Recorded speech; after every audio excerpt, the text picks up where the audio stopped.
এখানে বসে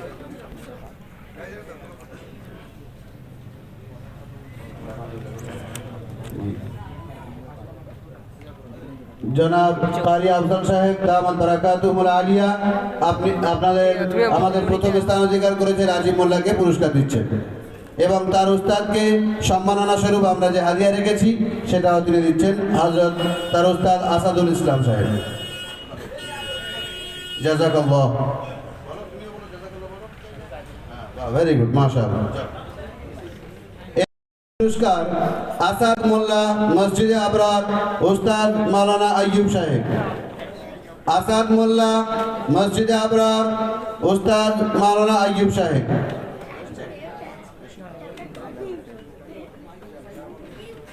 আলহামদুলিল্লাহ, উস্তাদের সাথে সাথে তার পিতাও বটে। আলহামদুলিল্লাহ, মাওলানা আইয়ুব সাহেবের সন্তান। আল্লাহ আমরা সবাই দোয়া করি যে আরো বড় হোক। এর পুরস্কার তুলে দেবে আমাদের উস্তাদুল আসাতিজা হযরত মাওলানা কারি হাফেজ কুতুবউদ্দিন সাহেব দামাত বারাকাতুহু।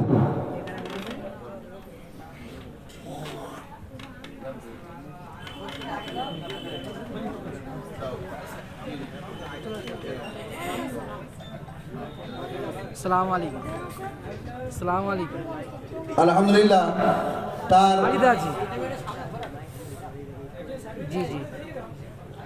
পুরস্কার এবং সম্মাননা দেওয়ার পরে তার উস্তাদকেও আমরা হাদিয়া বা সম্মাননা স্বরূপ অল্প কিছু হাদিয়া রেখেছি।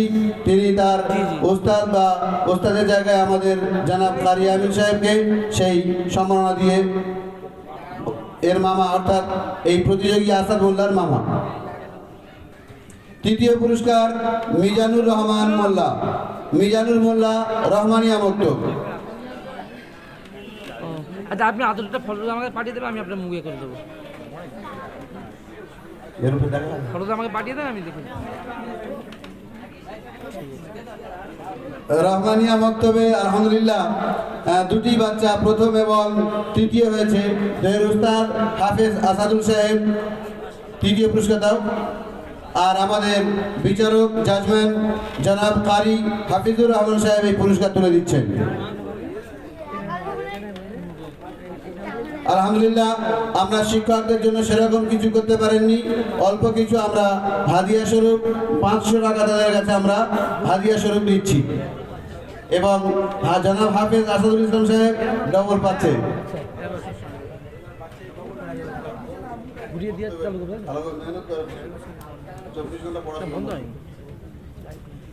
আল্লাহ উত্তম বদলা দান করুক, সকলে আমিন বলি। চতুর্থ পুরস্কার নাইম ইসলাম মোল্লা, পিয়াদাপাড়া জামে মসজিদ। এর উস্তাদ মাওলানা হাফেজ মাহমুদুল সাহেব, যিনি আমাদের এই সংগঠনের কোষাধ্যক্ষ। আর এর পুরস্কার তুলে দিচ্ছেন জনাব মাওলানা আব্দুল লতিফ সাহেব দামাত বারাকাতুহু।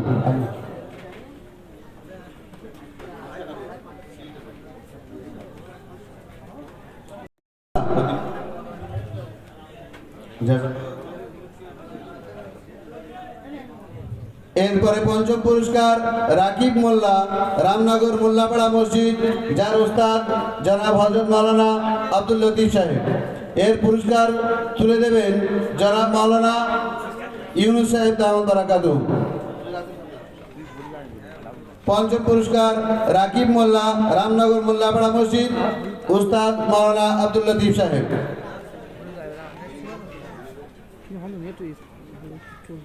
আসলে আজকে তো সারা জায়গায় প্রতিটি গ্রামে, প্রতিটি মাঠে, প্রতিটি ক্লাবে সংস্কৃতির নামে কুসংস্কৃতি এবং অপসংস্কৃতির বিভিন্ন ধরনের অনুষ্ঠান করা হয়। বাস্তবিক সংস্কৃতি কাকে বলে, কালচার কাকে বলে, সভ্যতা কাকে বলে, ইসলাম আমাদেরকে দেখিয়েছেন। আর এই সব বাচ্চাদেরকে এভাবে আগে বাড়ানোর কথা বলেছেন। ইসলামের যে কালচার সংস্কৃতি সেটাকে আমাদের টার্গেট এবং নমুনা হিসাবে আমাদের জিন্দগিটাকে আগে বাড়ানো দরকার। কিন্তু আমরা সেদিকে না গিয়ে আমাদের বাচ্চাদেরকে বরং খেলায় আর নাচে গানে মত্ত করে তুলেছি। সেজন্য আমরা ওই রকম সংস্কৃতির দিকে না গিয়ে বরং আমরা এই সাংস্কৃতিক অনুষ্ঠানগুলোকে এরকমভাবে করি যেটা আমাদেরকে ইসলাম ও কোরআন শেখায়। যাই হোক, এতক্ষণ পর্যন্ত আপনারা পুরস্কার বিতরণী সভা দেখলেন। এখন আবার আমরা আমাদের সেই মূল পূর্বে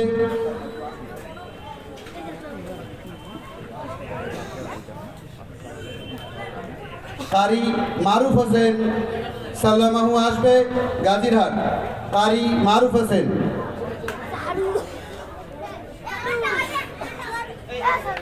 এরপরের প্রতিযোগী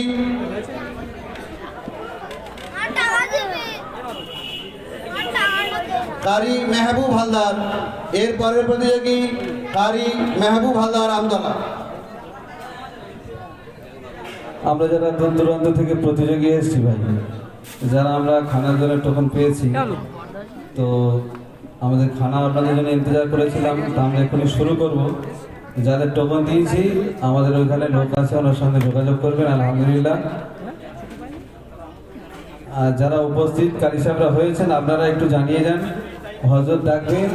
আর আমাদের মুফতি হাবিবুল্লাহ সাহেব দীর্ঘক্ষণ ধরে উনি পরিচালনা করছেন, ওনার ওই একটু রেস্টের প্রয়োজন আছে। ওই জন্য হাফেজ মাহবুবুল ইসলাম সাহেবকে আমি আমাদের বম্বে স্টেজে ডাকছি। এখন থেকে আপনি একটু পরিচালনা করেন, আবার মুফতি সাহেব একটু ফ্রি হলে মুফতি সাহেব আবার করবে ইনশাল্লাহ। আপনি স্টেজে চলে আসুন। আর যে সমস্ত প্রতিযোগিতার নাম লিখেছে ভাই আপনারা দেরি আর না করবেন, অনেক সময় হয়ে গিয়েছে। আচ্ছা, এই লিস্টে আমরা যাদের নাম পেয়েছি ভাই, প্রতিযোগী ভাইদের বলছি, এখনো পর্যন্ত আছে তারা আমাদের সঙ্গে যোগাযোগ করেনি। যারা এ পর্যন্ত যোগাযোগ করেছে তো আমরা অ্যাকসেপ্ট করছি। এখনো পর্যন্ত যারা যোগাযোগ করেননি, এটা রিয়েলি বলছি আর সত্যিকারের বলছি, 5 মিনিটের মধ্যে যদি তোমরা যোগাযোগ না করো, আমরা নামটা পুরো 2-3 বার করে কেটে দেবো, একবার কাটবো না, 2-3 বার করে কলমের কালি দিয়ে বুলিয়ে দেবো, যাতে করে তোমার নামটা না দেখা যায়। সেই জন্য 5 মিনিটের মধ্যে যোগাযোগ করো আমাদের সঙ্গে। আর মোহতারাম দোস্ত বুজুর্গ মেহমানানে কেরাম, মাঝখানে অনেক চেয়ার খালি আছে, আপনারা রাস্তায় দাঁড়িয়ে থেকে কালামাল্লাহ শরীফ না শুনে বসে শুনুন ইনশাআল্লাহ, খুব ভালো লাগবে। অনেক দূর দূরান্ত থেকে কারি সাহেব হযরত তারা এসেছেন আমাদেরকে কালামাল্লাহ শরীফ শোনানোর জন্য। দাঁড়ানো সাথীরা বসে পড়ি, আর বাইরের সাথীরা ভিতরে মাঝমাঝে চলে আসি ইনশাআল্লাহ। মারবুল আপনি উপরে চলে আসুন।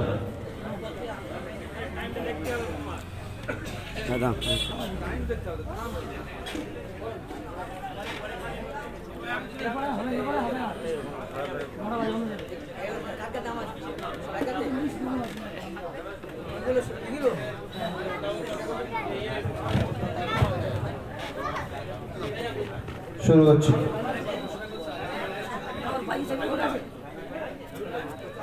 যারা এসে গিয়েছেন অবশ্যই আমাদের সাথে দেখা করে যাবেন, নইলে তার নাম আর ডাকা হবে না।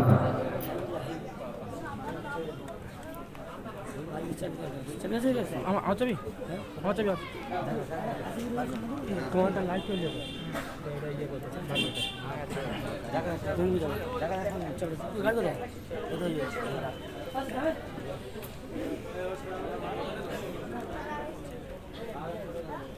السلام عليكم ورحمة الله وبركاته.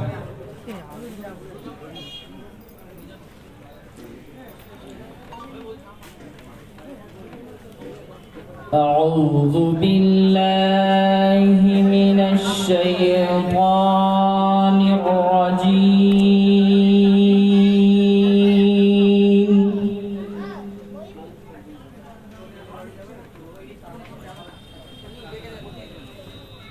بسم الله الرحمن الرحيم.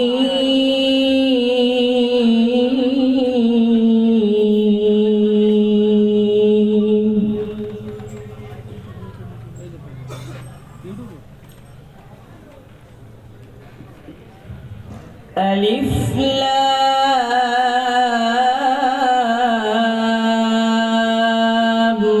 را.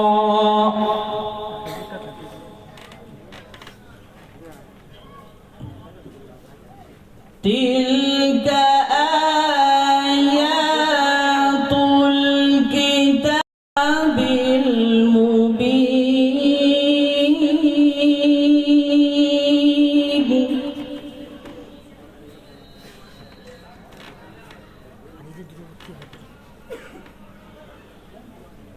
إنا أنزلنا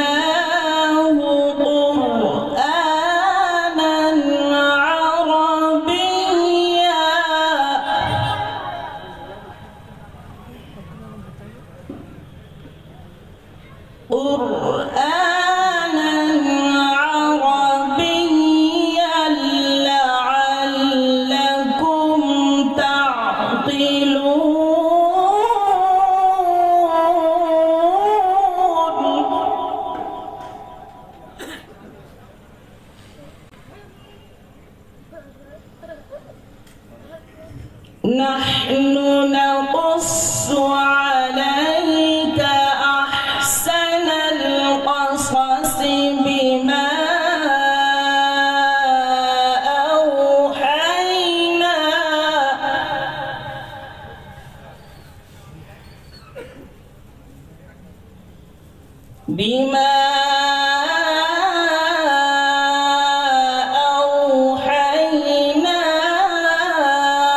إليك هذا القرآن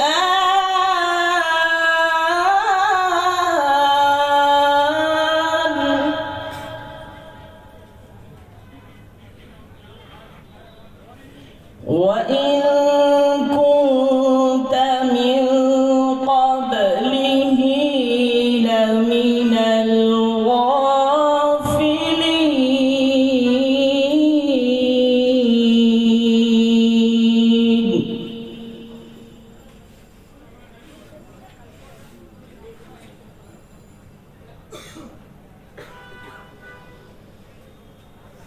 إذ قال يوسف لأبيه يا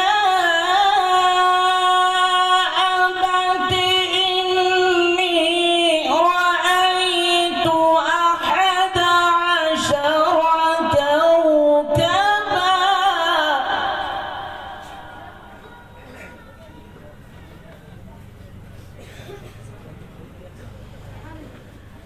إني رأيت أحد عشر كوكبا والشمس والقمر رأيتهم لي ساجدين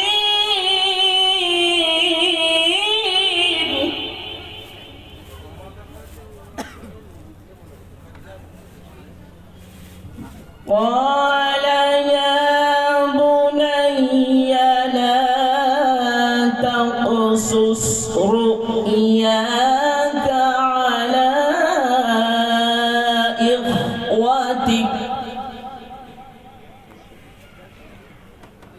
على إخوتك فيكيدوا لك كيدا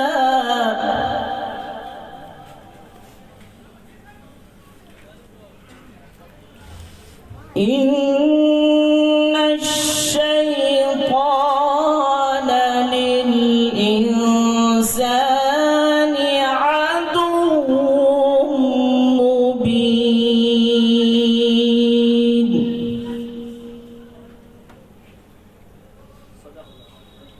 صدق الله العظيم মাশাআল্লাহ। এবার এখনকার প্রতিযোগী জনাব কারি হাবিবুর রহমান সাল্লামাহু সংগ্রামপুর।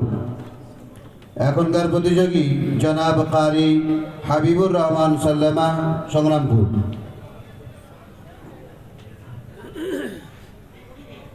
এরপরের প্রতিযোগী মিরাজ বারুইপুর, জনাব কারি মিরাজ বারুইপুর।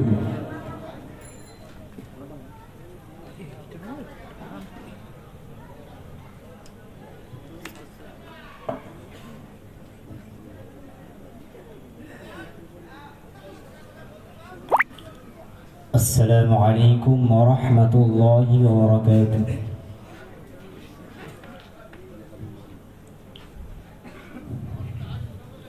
أعوذ بالله من الشيطان الرجيم.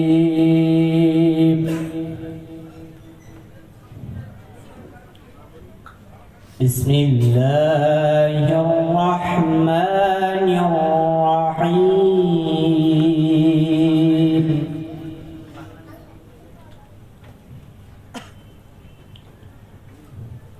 لا يستوي أصحاب النار وأصحاب الجنة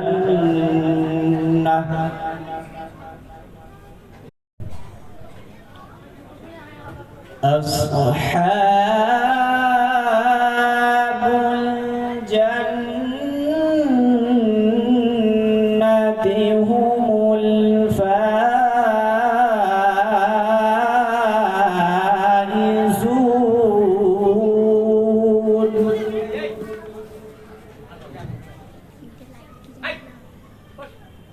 لو أنزلنا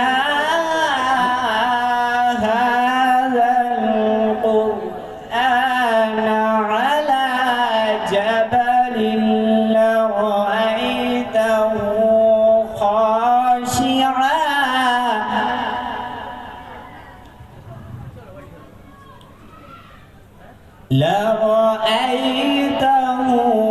خاشعا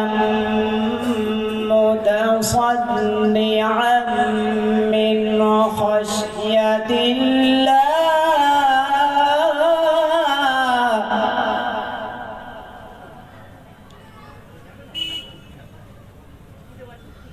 وتلك الأمثال نضربها للناس لعلهم يتفكرون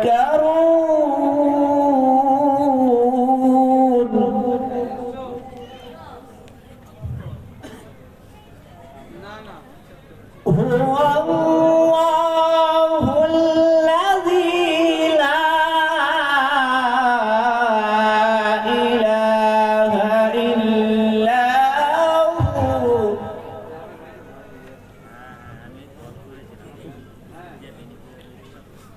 عالم الغيب والشهادة هو الرحمن الرحيم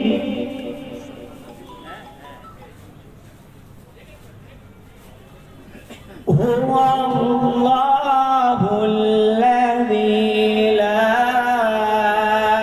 إله إلا هو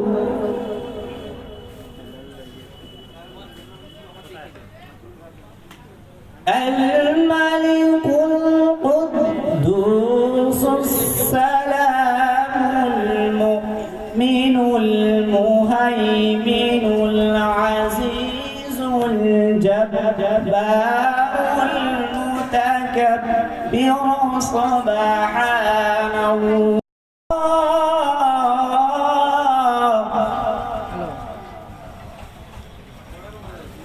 سبحان الله عما يشركون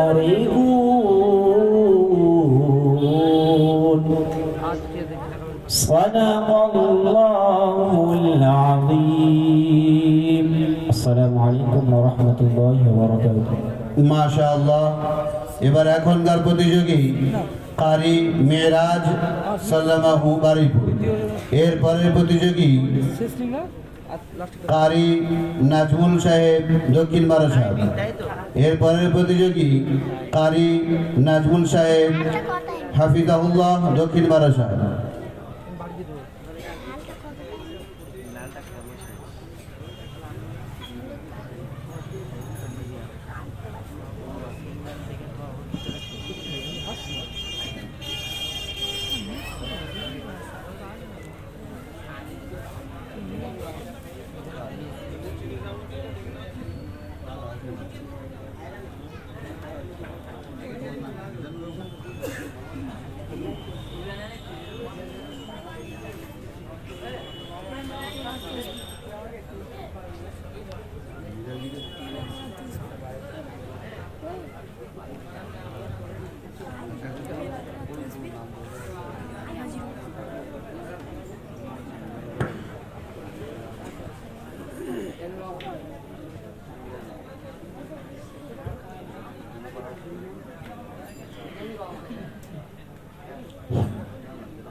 السلام عليكم ورحمة الله وبركاته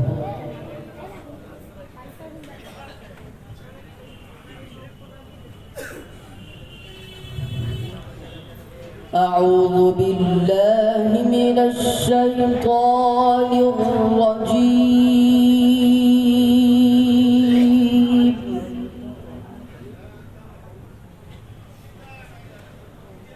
بسم الله الرحمن الرحيم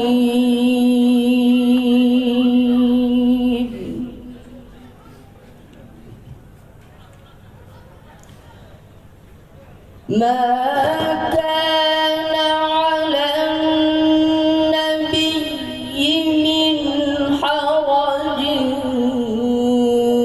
فيما فرض الله له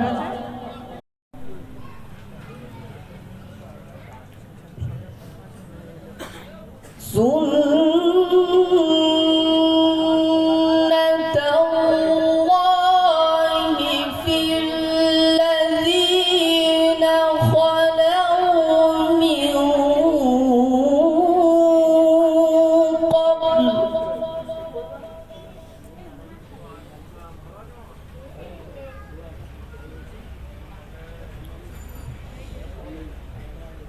وكان أمر الله قدرا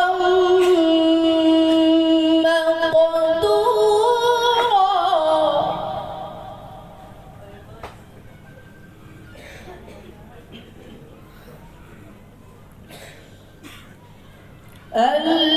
الذين يبلغون رسالات الله ويخشونه ولا يخشون أحدا إلا الله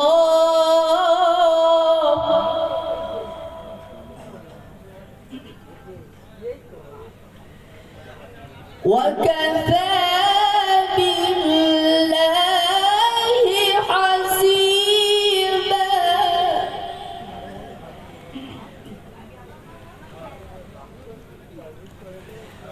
وكفى بالله حسيبا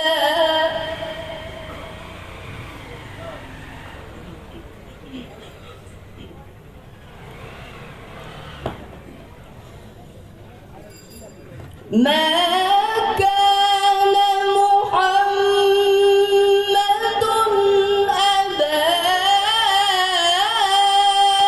أحد من رجالكم ولكن رسول الله وخاتم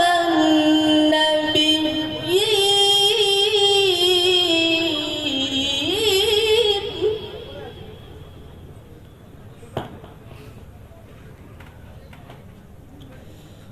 وكان الله بكل شيء عليما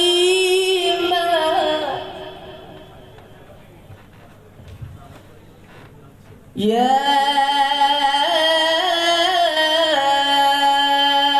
أيها الذين آمنوا اذكروا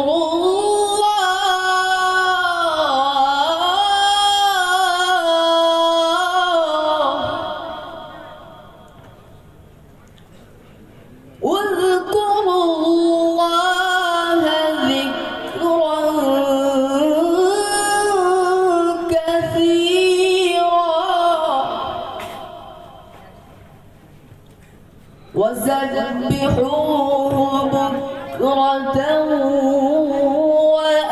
وأصيلا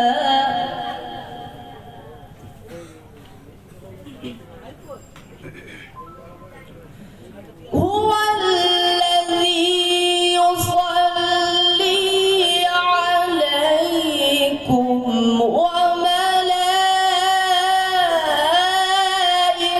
وملائكته ليخرجكم من الظلمات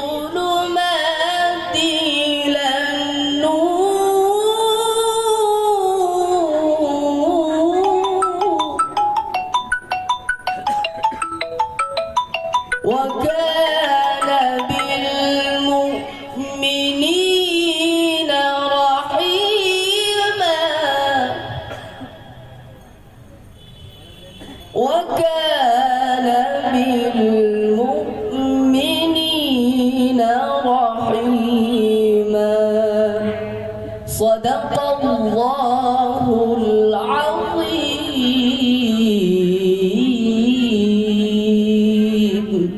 السلام عليكم ورحمة الله মাশাআল্লাহ। এবার এখনকার প্রতিযোগী কারি হাবিবুল্লাহ বসিরহাট, কারি হাবিবুল্লাহ বসিরহাট। এরপরের প্রতিযোগী কারি আবুল হাশেম জুদ্দিয়া, কারি আবুল হাশেম জুদ্দিয়া। এখনকার প্রতিযোগী কারি হাবিবুল্লাহ বসিরহাট। যারা রাস্তায় দাঁড়িয়ে আছেন, ভিতরে চেয়ার খালি আছে, ভিতরে এসে বসুন।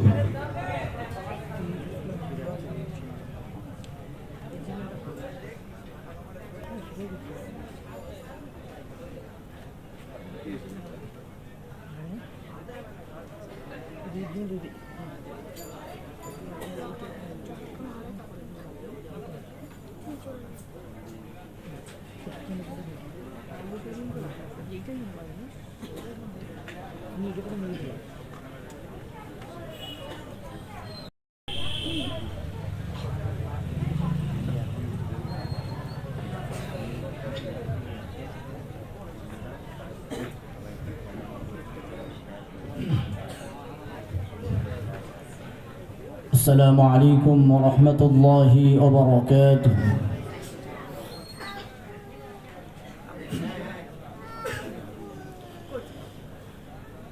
أعوذ بالله من الشيطان الرجيم.